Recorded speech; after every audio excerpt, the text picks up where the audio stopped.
Hello दोस्तों, नमस्कार। तो दोस्तों, आज मैं आप सभी के लिए जेईई आईटी वालों के लिए कंप्यूटर के most important and selected questions लेके आ चुका हूं, जो कि आपके आगे आने वाले जेईई आईटी के एग्ज़ाम के लिए काफ़ी फ़ायदेमंद रहेंगे। तो दोस्तों, डेली क्लास होती है, आप लोगों को पता होगा, और 8:30 बजे होती है। तो दोस्तों, अगर आप चैनल पर पहली बार विजिट कर रहे हो तो चैनल को सब्सक्राइब करना बिल्कुल ना भूलें, और सब्सक्राइब करने के बाद बेल वाले आइकन को भी ज़रूर दबा दीजिएगा, ताकि आपके भी मोबाइल फ़ोन पर हमारी डेली क्लासों का नोटिफिकेशन टाइम टू टाइम पहुंचता रहे।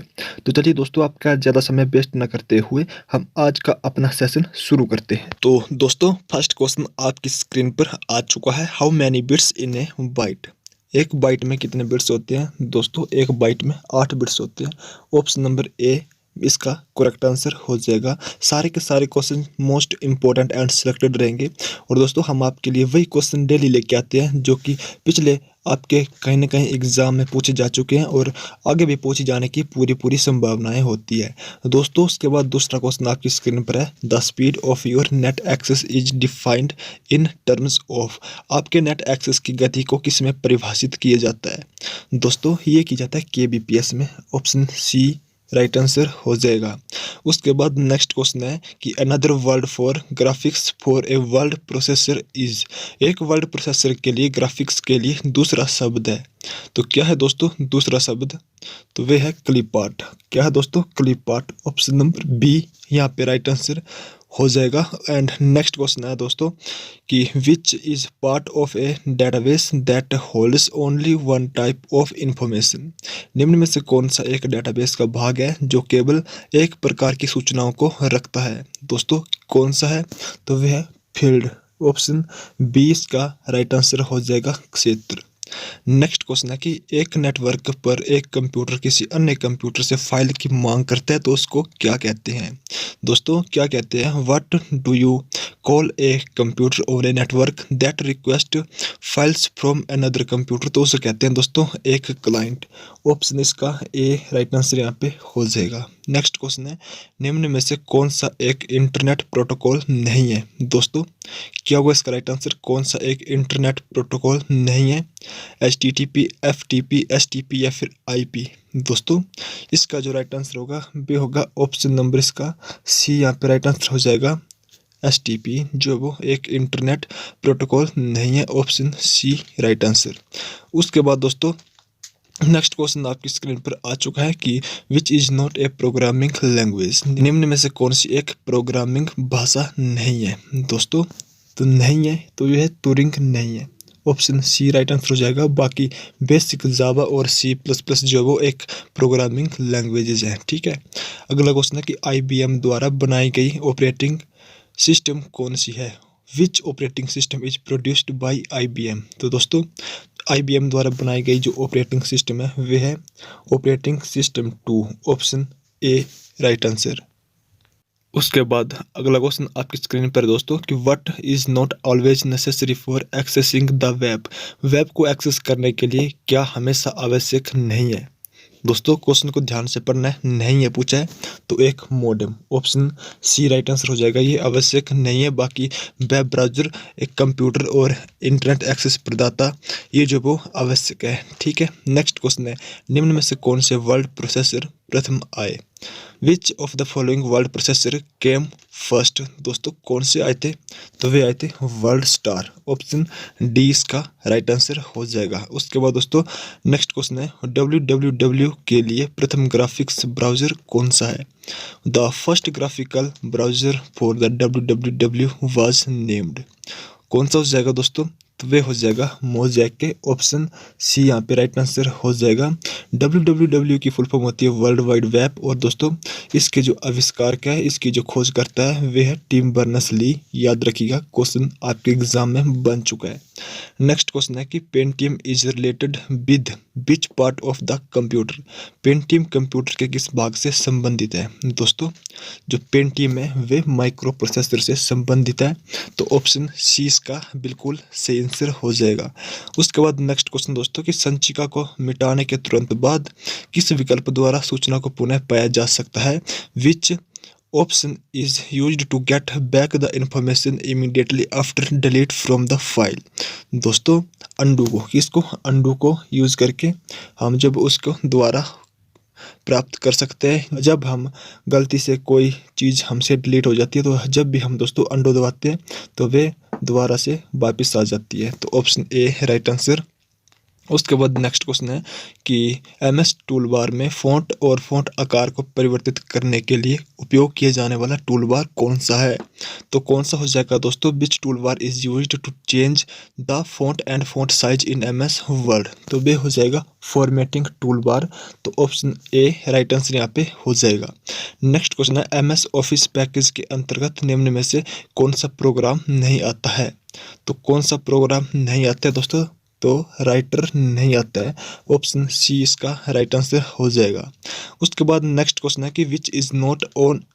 उसके बाद नेक्स्ट क्वेश्चन है कि which is not an operating system. निम्न में से कौन सी ऑपरेटिंग सिस्टम नहीं है। कौन सी नहीं है दोस्तों, चार ऑप्शन आपके सामने है, बता दीजिएगा राइट आंसर क्या होगा। तो दोस्तों एप्पल, ऑप्शन इसका डी राइट आंसर हो जाएगा, एप्पल। नेक्स्ट क्वेश्चन की तरफ चलते हैं। तो नेक्स्ट क्वेश्चन आपकी स्क्रीन पर ये रहा। नेक्स्ट क्वेश्चन है which program is used to compress the big file into small file. बड़ी फाइल को छोटी फाइल में कंप्रेस करने के लिए उपयोग किया जाने वाला प्रोग्राम कौन सा है। तो कौन सा हो जाएगा, तो वे हो जाएगा win micro. Option number D इसका राइट आंसर हो जाएगा, विन माइक्रो। नेक्स्ट क्वेश्चन है दोस्तों, और काफ़ी इंपॉर्टेंट क्वेश्चन रहेगा आपके एग्जाम के लिए। ऐसे क्वेश्चन आपके एग्जाम में पूछे जाएंगे। यूएसबी स्टैंड फॉर, दोस्तों क्या होती है यूएसबी की फुल फॉर्म, तो यूनिवर्सल सीरियल बस। ऑप्शन इसका बी बिल्कुल राइट आंसर हो जाएगा। उसके बाद नेक्स्ट क्वेश्चन है कि which is not application software. तो निम्न में से कौन सा एप्लीकेशन सॉफ्टवेयर नहीं है दोस्तों, कौन सा नहीं है, तो इसका ऑप्शन ए राइट आंसर हो जाएगा, विंडो एंटी नहीं है। ठीक है, अगला क्वेश्चन है एमएस वर्ड में ग्रामर और स्पेलिंग जांचने के लिए कौन सी फंक्शन की का उपयोग होता है। दोस्तों which function key is used to check the grammar and spelling in MS Word. तो दोस्तों कौन सी शॉर्टकट की का यूज होता है, तो वे होता है F7 का। F7 का यूज होता है स्पेलिंग एंड ग्रामर चेक के लिए। ठीक है, उसके बाद अगला क्वेश्चन है कि in which type of computer data are represented at discrete signal. निम्न में से किस प्रकार के कंप्यूटर में डेटा को असतत संकेतों के रूप में प्रस्तुत किया जाता है। दोस्तों हाइब्रिड कंप्यूटर को, ऑप्शन डी राइट आंसर हो जाएगा। उसके बाद दोस्तों नेक्स्ट क्वेश्चन है इनपुट एंड आउटपुट डिवाइस से आपके एग्जाम में क्वेश्चन बनेगा ही बनेगा। Light pen and joystick are. दोस्तों लाइट पेन और जॉयस्टिक क्या है, तो लाइट पेन और जॉयस्टिक है input devices. Option B right answer हो जाएगा। नेक्स्ट क्वेश्चन है दोस्तों कि switching device of fifth generation computer is, पांचवी पीढ़ी के कंप्यूटरों की स्विचिंग युक्ति है, तो कौन सी है दोस्तों, उसमें है VLSI, जिसकी फुल फॉर्म होती है वेरी लार्ज स्केल इंटीग्रेटेड। ठीक है, तो इसका ऑप्शन ए राइट आंसर हो जाएगा। उसके बाद दोस्तों बात करें IC यानी कि इंटीग्रेटेड चिप की, तो ये थर्ड जनरेशन में आई थी। ट्रांजिस्टर सेकंड जनरेशन में आए थे। वैक्यूम ट्यूब आपके एग्जाम में क्वेश्चन बनता है कि फर्स्ट जनरेशन में क्या इंट्रोड्यूस हुआ, तो वैक्यूम ट्यूब और वल्व्स का यूज हुआ था फर्स्ट जनरेशन में। ठीक है, तो याद रखिएगा क्वेश्चन आ चुके हैं। अगला क्वेश्चन है the scrambling of code is known as. Code की स्क्रैम्बलिंग की जाती है। दोस्तों काफ़ी बार हमने वाला क्वेश्चन कर भी रखा है, तो option D right answer encryption. Option D is the correct answer. Next question है malicious software is known as. Malicious software को किससे जाना जाता है, तो इसे जाना जाता है इलिग्रेबल। ऑप्शन डी यहाँ पे राइट आंसर हो जाएगा। अगला क्वेश्चन है कंप्यूटर कई प्रकार से डाटा मैनिपुलेट करते हैं और इस मैनिपुलेशन को कहते हैं, तो इस मैनिपुलेशन को कहते हैं processing. Option B right answer यहाँ पे बन जाएगा। नेक्स्ट क्वेश्चन है प्रोग्राम की गई चिप के लिए दूसरा नाम क्या है। दोस्तों प्रोग्राम की गई चिप के लिए दूसरा नाम हो जाएगा large scale integrated chip. Option C right answer यहाँ पे बन जाएगा। नेक्स्ट क्वेश्चन है दोस्तों वेरी वेरी इंपॉर्टेंट क्वेश्चन रहेगा आपके एग्जाम के लिए। Father of C programming language is. C programming भाषा के जनक है, तो दोस्तों कौन है, तो वह है Dennis Ritchie. Option number A right answer यहाँ पे हो जाएगा। अगला क्वेश्चन है कि सॉफ्टवेयर या हार्डवेयर में एक त्रुटि बग कहलाती है, इसके लिए वैकल्पिक कंप्यूटर शब्दावली क्या है, तो दोस्तों ये हो जाएगी ग्लिच। ऑप्शन नंबर डी यहाँ पे बिल्कुल सही आंसर बन जाएगा। देन नेक्स्ट क्वेश्चन है, एक computer can not boot if does not have the, very very important question, आप इसे मान के चल सकते हैं दोस्तों। एक कंप्यूटर बूट नहीं हो सकता यदि उसमें नहीं है दोस्तों। अगर ऑपरेटिंग सिस्टम होगा किसी कंप्यूटर में तभी कंप्यूटर जब बूट हो सकता है, अन्यथा नहीं। तो option number C right answer हो जाएगा। अगला क्वेश्चन है, मोस्ट इंपोर्टेंट क्वेश्चन दोस्तों, आप जीओए के अलावा किसी अदर एग्जाम की भी अगर तैयारी कर रहे हैं तो भी आपके लिए क्वेश्चन जो वो काफ़ी फायदेमंद है। जैसे कि दोस्तों 2019 में आपके पुलिस कांस्टेबल के एग्जाम में भी ये वाला क्वेश्चन पूछा गया था। Junk email is also called, junk email को ये भी कहते हैं दोस्तों, जंक ईमेल को कहते हैं spam. Option D right answer यहाँ पे बन जाएगा, नोट कर लीजिएगा, क्वेश्चन काफ़ी हेल्पफुल रहेगा। अगला क्वेश्चन है, the first computers were programmed using, प्रथम कंप्यूटरों का प्रोग्राम किससे हुआ दोस्तों? ऑब्जेक्ट कोड से हुआ था। तो ऑप्शन नंबर डी या राइट आंसर यहाँ पे हमारा हो जाएगा। दोस्तों आपको बता दें कि जो भी मैं आपको यहाँ पे क्वेश्चन के आंसर बता रहा हूँ बिल्कुल ऑफिशियल आंसर की के अकॉर्डिंग ही बता रहा हूँ। तो अगला क्वेश्चन आपकी स्क्रीन पर है, सेल किसका एक अन्य लक्षण है दोस्तों? जो सेल है वह है एप्लीकेशन सॉफ्टवेयर का। Option number A right answer हो जाएगा। अगला क्वेश्चन है, एक आईपी एड्रेस 10 बिट्स का होता है। तो एक आईपी एड्रेस जो है दोस्तों 32 बिट्स का होता है। तो option number B right answer यहाँ पे हो जाएगा। नेक्स्ट क्वेश्चन है दोस्तों उसके बाद कि a repeater recognize dash layer address, एक पुनरावर्तक किस स्तर एड्रेसों को मान्यता देता है दोस्तों? ये देता है ट्रांसपोर्ट लेयर को। तो option C right answer. Next question है, टोकन बस भौतिक रूप से किसके जैसी विनिर्देशित होती है?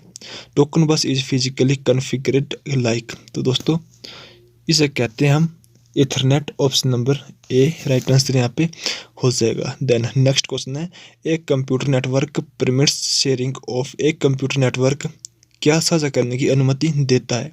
तो दोस्तों एक computer network resources and information साझा करने की अनुमति देता है। ऑप्शन सी राइट आंसर यहाँ पे हो जाएगा, both A and B. Next question है, टीसीपी या आईपी प्रोटोकॉल सूट में कितनी परतें शामिल होती है दोस्तों? टीसीपी या आईपी प्रोटोकॉल सूट में 5 परतें शामिल होती है। Option D correct answer.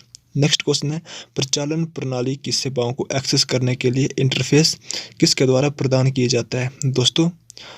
तो ये किया जाता है असेंबली इंस्ट्रक्शन के द्वारा, असेंबली निर्देश के द्वारा। तो ऑप्शन नंबर डी यहाँ पे राइट आंसर हो जाएगा दोस्तों।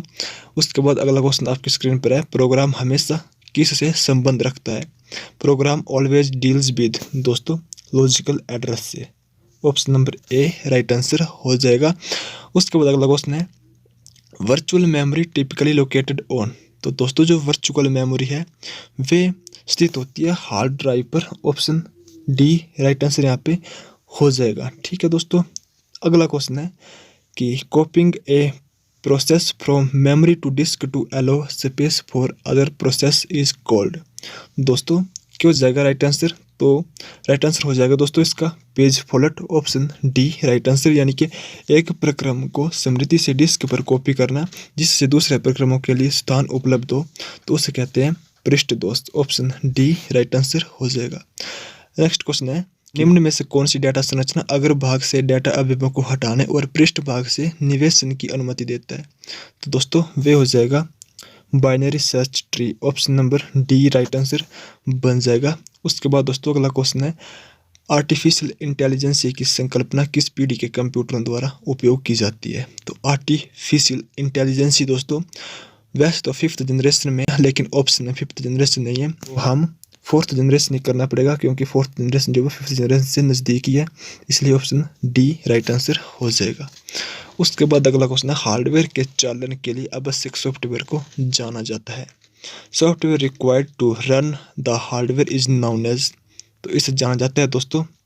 तो क्या होगा इसका राइट आंसर? तो इसका राइट आंसर हो जाएगा दोस्तों device driver. Option A right answer. अगला क्वेश्चन है, विच इज़ वोलेटाइल मेमोरी, निम्न में से कौन सी वोलेटाइल मेमोरी है? दोस्तों हमने आपको बताया हुआ है कि वोलेटाइल एंड नॉन वोलेटाइल, तो दोस्तों वोलेटाइल मेमोरी है RAM. Option A right answer, यानी कि जब हम वर्क कर रहे हैं कंप्यूटर पे, लाइट अचानक से चली जाती है, तो जब दोबारा से लाइट आएगी तो सारा का सारा काम डिलीट हो चुका होगा, तो इसलिए रैम वोलेटाइल मेमोरी है और रोम जो वो नॉन वोलेटाइल मेमोरी है। याद रखिएगा क्वेश्चन बन चुका है। नेक्स्ट क्वेश्चन है, सीपीयू के परिचालन को कौन सी इकाई नियंत्रित करती है? Which unit controls the operation of CPU? तो दोस्तों इसे करती है control unit. Option C right answer हो जाएगा। तो दोस्तों ये थी हमारी आज की एक छोटी सी क्लास कंप्यूटर की JOIT वालों के लिए, जो कि आपका एग्ज़ाम होने जा रहा है 19 दिसंबर को।